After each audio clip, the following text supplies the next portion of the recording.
안녕하세요.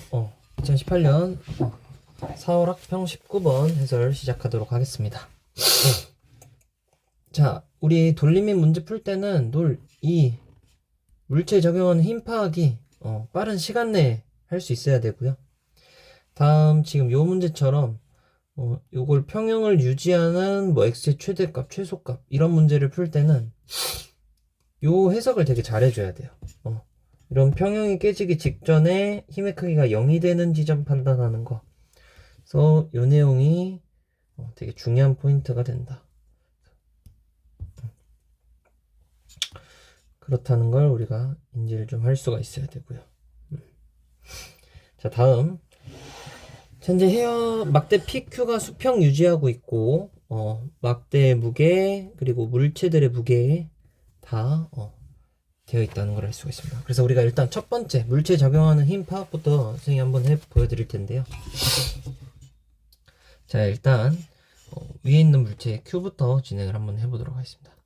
자, C는 지금 이렇게 무게 작용하고 있고 막대의 무게 작용하고 있고 지금 Q의 길이가 지금 6L이기 때문에 이렇게가 3L인 걸 알 수가 있죠. 여기까지가. 자, 다음 위쪽으로 작용하는 장력 존재하고 있고요. 그 다음에 이 물체가 실에 매달려 있고 그 다음에 자 여기서 봤을 때 여러분들 얘에 의한 돌림힘 이렇게 작용을 한다고 했을 때 여기서 이렇게 T 장력 이 물체 B가 실에 매달려 있기 때문에 이 실이 Q를 잡아당기는 이 장력이 존재한다는 걸 알 수가 있고요. 자, 이때 반대로 장력이라고 하는 것은 작용 반작용을 꼭 고려를 해줘야 되기 때문에 실이 Q를 잡아당기는 힘이 있다면 실이 B를 잡아당기는 힘, 장력이 존재를 하고 이 두 힘 다 모두 T, 크기가 같은 방향이 반대인 힘이다. 그래서 이 작용 반작용을 고려를 해줘야 된다는 걸 포인트를 꼭 잡아주셨으면 합니다. 자, 다음 이제 이 물체에 의한 무게, 그리고 막대에 의한 무게, A에 의한 무게, 그리고 여기 수직항력, 요렇게 우리가 표현을 해주면 1번 과정이 지금 끝이 난 겁니다. 물체에 적용하는 힘을 파악을 했습니다. 그래서 이 힘 파악하는 게 빠른 시간 내에 할 수 있도록 좀 많이 연습을 해주셔야 돼요. 자, 두 번째 해석. 이제 이 x의 최대값은 무엇인 건지 해석을 해야 하는데, 자, 일단 우리가 이 해석을 할 때 필요한 건 이제 직관력이 되게 필요를 한데, 자, 이 x의 최대값이니까 말 그대로 c를 이렇게 옮겨보는 겁니다. 그쵸? 자, 지금 이 막대 PQ는 수평으로 평형을 유지하고 있다. 돌림인 평형을 유지하고 있는 상황인데 C가 점점 이쪽으로 간다는 것은 이 X값이 점점 커진다는 것은 우리가 요 C를 회전축으로 잡았을 때 C가 점점 이쪽으로 간다는 것은 이 시계방향 Q에 대한 시계방향 돌림 힘값이 작아진다라는 것을 알 수가 있습니다. 시계방향 돌림 힘이.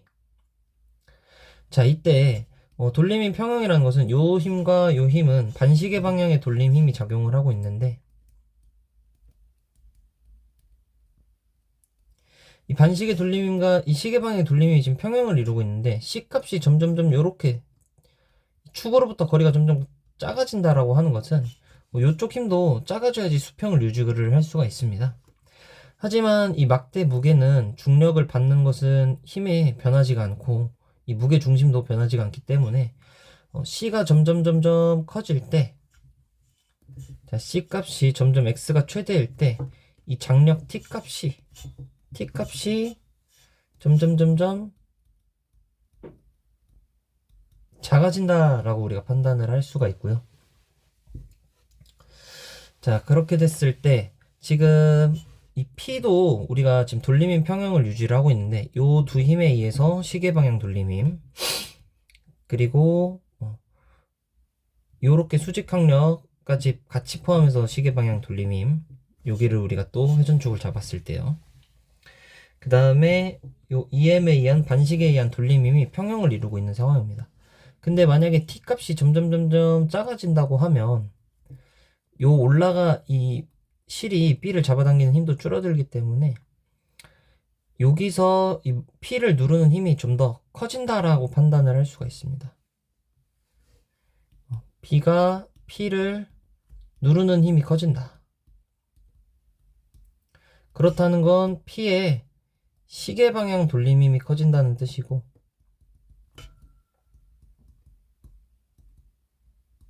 그렇게 됐을 때 계속 커지게 된다면 이 p의 돌림편이 깨지는 순간은 이런 모양이 되겠죠. 그럼 이때 가장 먼저 힘의 크기가 0이 되는 지점이라는 것은 이 부분이 힘의 크기가 0이 된다라는 걸 우리가 판단을 직관적으로 빠르게 할 수가 있어야 됩니다. 따라서 이 힘의 크기를 F라고 했을 때 t 값이 점점 작아지면 F가 0이 될 때다. x의 값이 최대가 된다는 것은 f가 0이 될 때를 의미하게 된다라는 걸 인지를 하셔야 됩니다. 자, 그럼 이때 우리가 이 거리를 구하려고 하면 늘 거리 관련된 식은 돌림힘 식이기 때문에 이 p에 대한 돌림힘, q에 대한 돌림힘을 우리가 표시를 해야 하는데요. 자, 일단 우리가 지금 미지수 자체가 x도 미지수고 그 다음에 여기는 다 2m, 3m인데 t 지금 미지수가 서로 다르기 때문에 t를 뭐 m으로 바꿔준다거나 아니면 또는 이 mg를 t로 표현을 할 수 있어야 되는데 여기서는 t를 mg식으로 표현을 하는 게 조금 더 편하다라는 걸 빠르게 판단할 수 있으면 좋겠습니다. 그래서 p의 돌림힘식을 쓴다면 자, 여기를 회전축으로 잡았을 때 자, 시계 방향부터 먼저 표시를 해볼게요. 이 막대에 의한 무게 곱하기 0.5L 더하기 B물체에 의한 시계방향 돌림힘인데 현재 B물체는 여기가 mg이긴 하지만 위쪽으로 지금 T의 힘만큼 작용을 같이 하고 있기 때문에 이 B물체가 실질적으로 P를 누르는 힘은 mg-t 라는 것을 알 수 있어야 합니다. 요 부분이 여러분들이 이 문제를 풀 때 어려움을 느끼는 부분이거든요. 그래서 다르다는 건 A는 실이 없기 때문에 그냥 그대로 우리가 무게를 달아줄 거지만 B는 이 장력에 의한 힘을 빼야 된다. 요거를 쓰지 못하면 이 문제를 풀 수 없다라는 걸 좀 인지를 해주시면 좋을 것 같아요. 자, 이렇게 되고 이때 F가 0이 될 때이기 때문에 F에 의한 돌림 힘은 없고 A에 의한 돌림 힘을 쓰자면 L만큼 떨어져 있기 때문에 EMG 곱하기 L이다. 이렇게 저희가 식을 쓸 수가 있고요. 자, 요 식을 정리를 하다 보면 여기서 mg 곱하기 2l 넘기면 빵이 되고 그럼 t 곱하기 2l을 마이너스 있으니까 우변으로 넘겨주면 mg 곱하기 0.5l은 2tl이라는 걸 알 수가 있습니다. 따라서 t만 남기고 다 넘겨주면 이걸 2분의 1이라고 판단을 하면 4분의 1 mg다. 이렇게 식을 쓸 수가 있고요. 자, 그럼 요때 그럼 이제 q의 돌림힘을 식을 써볼게요. q의 돌림힘 q 돌림힘을 식을 써보면 이쪽을 회전축으로 잡을 때 자, 일단은 여기도 뭐 시계 방향 돌림힘부터 쓰자면 3mg 곱하기 전체가 6L이라고 했기 때문에 여기 2L이죠. 2L에서 X를 뺀 거. 2L-X는 자, T 곱하기 4L 다음 EMG 곱하기 L이죠. 왜냐면은 6L에 여기 3L이니까 여긴 L이 되는 걸 알 수가 있죠. 자, 근데 여기서 T 값이 4분의 1 mg라는 걸 대입을 해본다면 는 mgl 더하기인데 그죠? 더하기 2mgl 그래서 총 3mgl이 되는 걸 알 수가 있고요. 따라서 2l-x는 l이고 x는 l이라는 걸 알 수가 있습니다. 자, 그래서 요 문제 풀 때 총 정리를 한번 해보면 일단 이 유형 최대 최소 구하는 유형에서는 이 해석을 되게 잘해야 됩니다. 그리고 해석을 하기 앞서서 이 물체에 작용하는 힘들을 우리가 뭐 장력이라든지 뭐 수직항력이라든지 뭐 무게라든지 이런 것들을 다 빠르게 판단을 할 수가 있어야 되고요. 근데 요게 된다고 하더라도 이 문제를 못 푸는 친구들이 대부분이 걸리는 부분이 요 녀석인 거. 근데 요거를 쓰는 방법은 A는 지금 아무것도 없기 때문에 무게가 그대로 눌리고 이 친구는 눌리는데 위로 살짝 잡아주기 때문에 실질적으로 누르는 힘이 mg-t다 라고 요거를 표현할 수 있어야 우리가 문제를 빠르게 넘어갈 수 있다. 그래서 요 포인트들을 우리가 공부를 좀 잘 해주시면 될 것 같습니다. 고생하셨습니다.